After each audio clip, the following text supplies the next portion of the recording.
Redmi ho phone ati dan setting akan lu ta sim card mobile network akan lut le a hey Jio jog akan lut anga chuan mobile network a hian kan lut liang hey auto in lo om sa a he kan off anga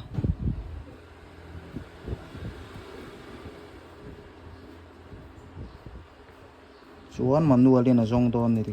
khan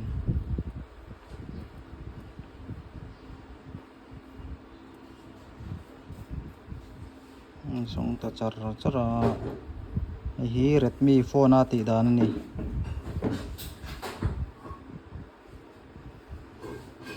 song rei về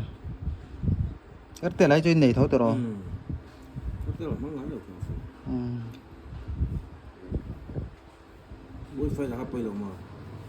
bây giờ chuan hey India Airtel 4G hiện kan select ang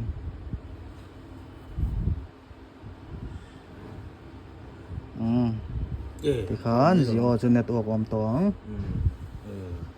hey he Redmi nia setting a ati dan chu setting a kan lu ta chuan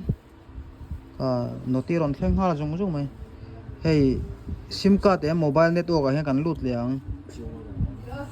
chuan Jio a hian kan lut liang hey Jio